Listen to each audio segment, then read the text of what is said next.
Welcome to another episode of Barlow's TV, your local landscape and garden resource. I'm Stephen Barlow here in our children's garden to talk to you about overwintering your tropicals. Now's the time of year where the temperature's starting to get cold and you have a beautiful hibiscus or a beautiful bougainvillea and you want to try and overwinter. And it's something that definitely can be done. I'm just going to give you a couple tips on what we do on some of our plants that we happen to overwinter.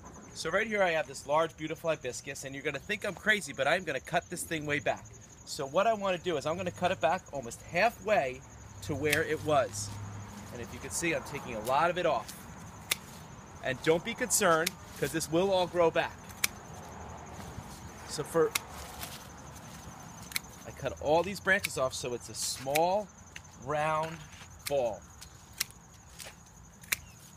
What I'm also going to do is I'm also going to take all the leaves off of this plant. Now these leaves have been growing outside where the sun and the light levels are extremely high. When you bring this inside your house and when you bring it in for the winter, you want to put it in a sunny room, preferably a south-facing window. The light levels are much lower, so the leaves won't photosynthesize, so they're naturally going to drop. So I'm going to actually defoliate this entire plant. What that does is it helps to take all the bugs that might be on the undersides of the leaves off, so you're not bringing them inside your house. So I'm going to go through, I'm going to take all of these off.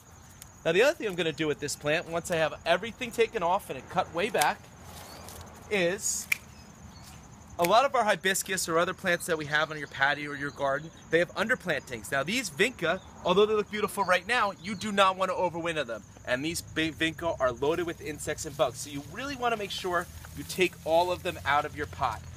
Leaving them in there is not a good thing. It's just going to add more insects into your plant, and that's what we really want to try and eliminate when overwintering our tropicals. So I'm taking them all out and I'm just going to discard them. So I've really done a good job of trying to eliminate the insects I'm going to bring inside the house. I've cut my plant back, I've taken the leaves off of it. Now what I'm going to do as a final preventative is I'm going to spray the entire plant. I recommend using an all-season spray oil or an insecticidal soap. One of these, this is a great product. So while I'm outside, I'm still going to spray the entire plant to make sure I suffocate any other insects that might be on it. And don't forget, this plant would have no leaves on it as I'm spraying it, I'm doing it like this for right now. Now the final step before I bring it inside is I like to use, this is called a systemic insecticide. What this does is it goes into the soil, the roots take it up, and it prevents other insects from eating on this plant. So I have either this form right here, or I can use these little easy to apply pellets. And what I do is I put in the applicator and I just stick it right in the soil like that. And for this plant I'm going to put 3 of them in there. So some other tips on this. So now I'm ready to bring this plant inside. It's got no leaves on it.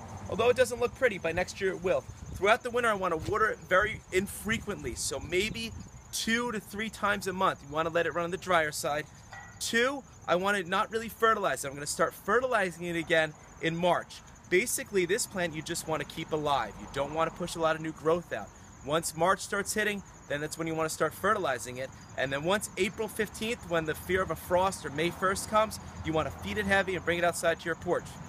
So I encourage you to check out our website for more episodes of Barlow's TV. Thanks, and have a great day.